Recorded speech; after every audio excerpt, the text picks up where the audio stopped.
और उलमाए किराम अपनी आँखों से तमाम ज़्यादतियाँ मज़ालिम देख रहे हैं और देखने के बावजूद खामोश हैं और कट्टे के हलाल और हराम होने पर लड़ रहे हैं। कट्टे की कुर्बानी जायज़ है या नाजायज़ है, मौलवी इस पर लड़ रहे हैं।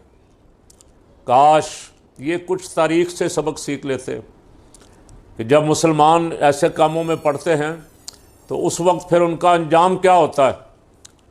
काश ये थोड़ा बहुत इससे सीख लेते, हालात से सीख लेते, लेकिन हमारी तवज्जो नहीं। हमारे तो आप देखें सोशल मीडिया भरा हुआ, ज़ोर लगा लगा अहले हदीस मौलवी आपस में भिड़े हुए हैं।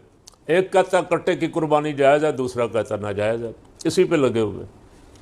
काश इनको ये फ़िक्र होती कि गज़ा के बच्चों पे किस तरह के नाजायज़ ज़ालिमाना हमले कर रहा है इसराइल, और ईरान पे क्या बदमाशी की है उसने, लबनान के साथ क्या किया है।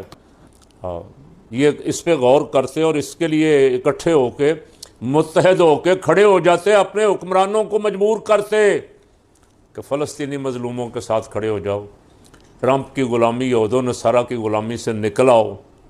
लेकिन ये इस तरफ इनका ध्यान ही नहीं है।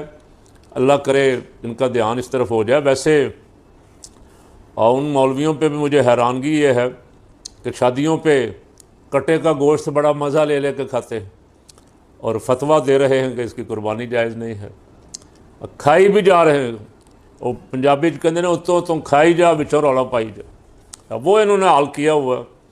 और कौम पे आपकी इमामत के असरात क्या मुरतब होंगे जब आपकी हरकतें ये हैं कि जिस वक्त दुनिया हमें नेस्तो नाबूद करने पे तुली हुई है मुसलमानों को, उस वक्त आप कट्टे पे लड़ रहे हैं। अल्लाह ताला मेहरबानी फरमाए। अल्लाह करीम इन उलमाए किराम को जो असल मसाइल हैं उन पे तवज्जो देने की तौफीक अता फरमाए।